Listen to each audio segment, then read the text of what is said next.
Al sur de Colombia, lejos de Bogotá, los mejores hombres del ejército colombiano continúan su rutina. Helicópteros con comandos de las fuerzas especiales aterrizan y despegan armados hasta los dientes en misiones secretas.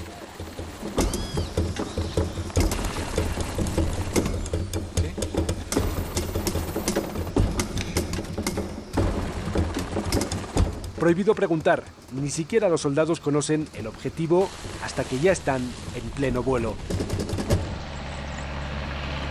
La mañana del viernes 4 de noviembre, los comandos supieron que el objetivo era Alfonso Cano, el máximo jefe de las FARC. Las coordenadas apuntaban a un caserío remoto en Páez, en el departamento del Cauca. Cano sobrevivió al bombardeo y logró escapar, pero 3 horas después se encontró de frente con la tropa y cayó abatido. 3 disparos en el cuello, en el pecho y en la cadera acabaron con el ideólogo de la guerrilla, con el hombre que asumió el poder de las FARC tras la muerte en 2008 del histórico dirigente Manuel Marulanda. La baja de alias Alfonso Cano es el golpe desde el punto de vista estratégico y militar más importante en la historia de la lucha contra la organización terrorista de las FARC. La muerte de Cano descabeza a la guerrilla, replegada desde hace años por la superioridad militar del ejército colombiano. Las Fuerzas Armadas Revolucionarias de Colombia nacieron como un movimiento insurgente que buscaba un reparto justo de la tierra. Pero hoy su imagen pública está por los suelos por el secuestro, el narcotráfico o la extorsión. Las FARC declararon la guerra al Estado hace casi medio siglo y ahora afrontan un futuro incierto. Sin jefe, debilitadas en el campo de batalla y con una opinión pública mayoritariamente en contra, las FARC buscan su propio camino.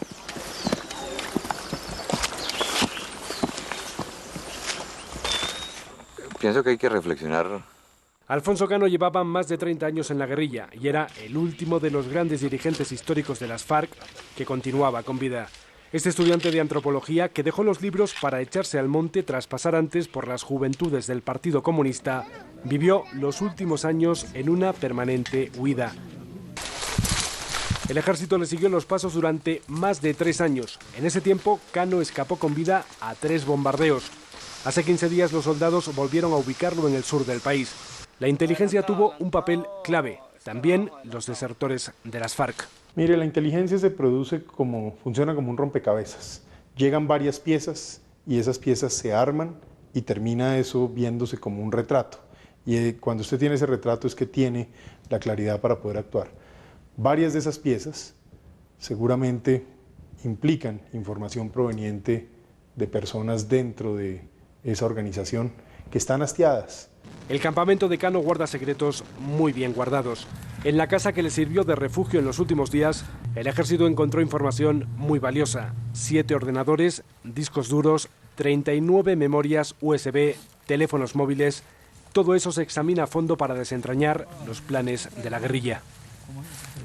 Me imagino que aparecerá información utilísima para la fuerza pública, para los jueces y también para desenmascarar quienes han venido ayudando y participando en este proceso terrorista, porque al fin y al cabo las FARC lo que han hecho en los últimos años es puro terrorismo. Tal vez aparezca información sobre los posibles sucesores de Alfonso Cano. Se barajan 2 nombres. Por un lado, Iván Márquez, encargado de las relaciones internacionales. La inteligencia colombiana lo sitúa en Venezuela. Juramos vencer. Por otro, Timoleón Jiménez, alias Timochenko. Él fue quien anunció públicamente la muerte de Manuel Marulanda, el jefe histórico de las FARC. Dirige las labores de espionaje y contraespionaje de la guerrilla. Sea quien sea el elegido, suplir a Cano no será fácil. No hay en este momento unos líderes con la suficiente legitimidad, respaldo, apoyo interno, con la suficiente tradición como la que tenía, por ejemplo, Alfonso Cano. Este recambio de liderazgo va a tomar tiempo y eso sin duda va a afectar, digamos, su capacidad militar ya bastante mermada en los últimos 8 años en Colombia. Señor presidente, reciba mi saludo de compatriota. Desde que Cano asumió el poder de las FARC en 2008 se han desmovilizado más de 7.000 guerrilleros a un ritmo de 10 al día.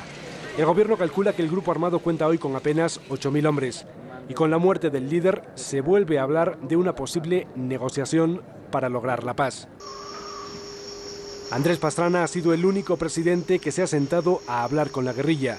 Aquellos diálogos del Caguán a finales de los 90 fracasaron, pero Pastrana sigue apostando por una salida negociada al conflicto. Ojalá las FARC entiendan que tienen que sentarse a negociar, que tienen que desmovilizarse, que tienen que entregar las armas y que ojalá podamos consolidar esa paz que es lo que queremos los colombianos. A corto plazo la paz parece lejana. El presidente Santos, sin embargo, no cierra la puerta al diálogo, pero pide un compromiso serio a la guerrilla. Necesito señales claras, contundentes, que efectivamente quieren llegar a un acuerdo. ¿Y cuáles son esas señales? No, pues señales como que dejen el terrorismo, señales como que liberen los secuestrados. Entre tanto, el gobierno mantendrá el cerco policial y judicial sobre la guerrilla y espera que eso obligue a las FARC a dar un paso similar al que dio ETA en España. Significa una señal clara y contundente a los miembros de esa organización que no importa dónde estén, les podemos y les vamos a llegar. Y ojalá signifique un proceso de reflexión interna para que dejen las armas y sigan, por ejemplo, el ejemplo de ETA. Pero mientras se habla de una posible paz, el día a día sigue trayendo bajas por los dos lados. Las FARC, con menos hombres que hace unos años, han vuelto a la guerra de guerrillas típica de los años 70 y 80. Se mueven en grupos más pequeños y lanzan ataques por sorpresa.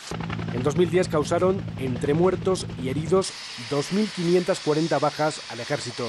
Esa cifra es mayor que la que se registró 7 años antes, cuando el Estado parecía doblegado por la guerrilla. Y entonces esto es una guerra de nunca acabar, una guerra que tiene episodios de triunfo enormes del Estado sobre esas guerrillas, pero unas guerrillas que tienen una capacidad de sobrevivencia enorme, de adaptarse y de seguir, ya quizás sin ninguna perspectiva de poder, pero sí con una gran posibilidad de hacer daño y de golpear zonas claves del país. Tienen capacidad de terrorismo, que están haciendo daño indudablemente a la infraestructura económica del Estado, energética, y le están haciendo daño a la población civil.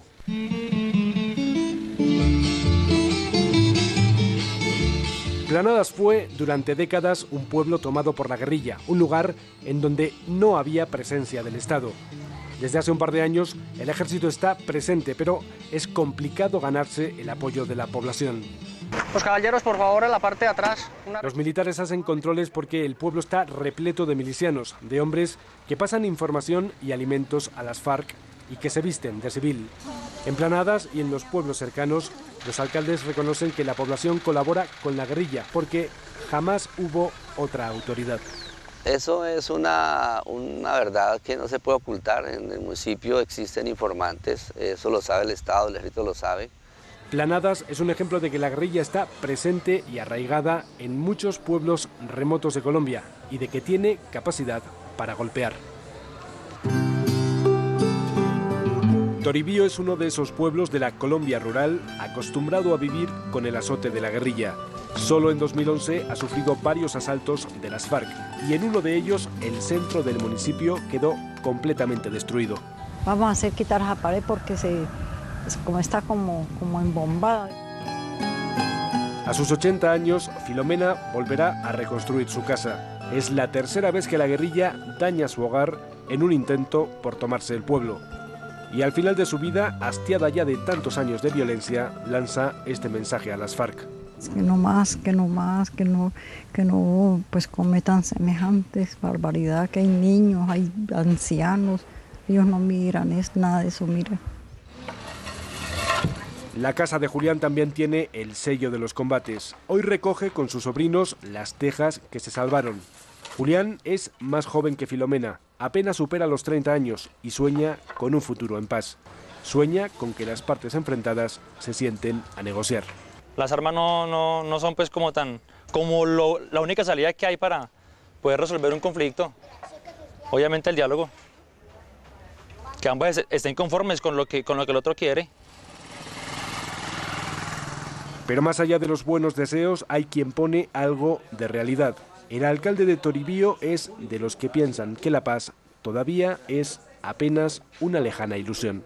Creemos que la paz es que un día cualquiera se siente el presidente, unos ministros, otros comisionados de paz, unos cuantos guerrilleros y firmen y ya, si llegó la paz al país, no, eso no es la paz. Yo pienso que la paz va con muchos otros ingredientes, como el bienestar social, como la inversión, como el desalojar de nuestras integridades los temores, las violaciones a los derechos.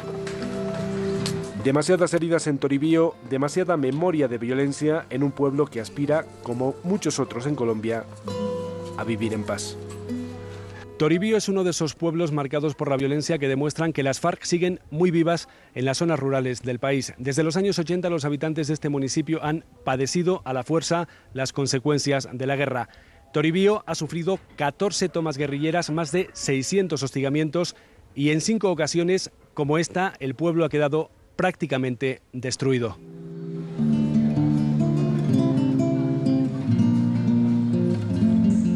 El Batallón de Sanidad del Ejército es, tal vez, la mejor prueba gráfica de lo que cuesta la guerra al ejército.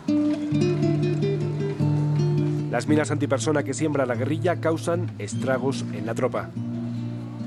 Los soldados combaten contra un enemigo invisible y dañino. Javier Cárdenas es uno de esos soldados que perdió la pierna al pisar una mina mientras perseguía al anillo de seguridad de Alfonso Cano. Cayó el otro compañero mío, que digamos, cayó, entonces yo me volví a apoyarlo, porque le estaban dando candela ya también. Y en la de vuelta a apoyarlo, fue la caída también mía.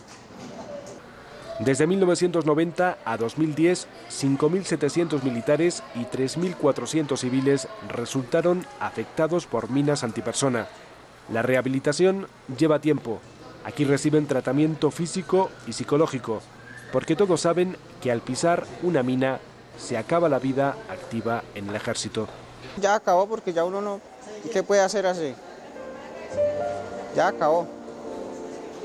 Luego viene el reto de enfrentarse a una vida de civil, complicada, con poca preparación y el miedo al rechazo de la sociedad.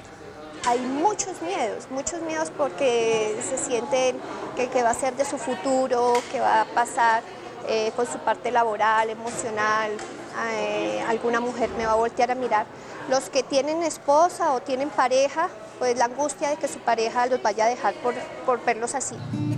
Cada baja le cuesta dinero al ejército, pierde a un hombre útil para el combate y tiene que pagarle una pensión. Cada baja recuerda que, con Cano o sin Cano, la guerra sigue muy viva. Y cada baja recuerda que después de 50 años de guerra, las heridas de Colombia siguen abiertas.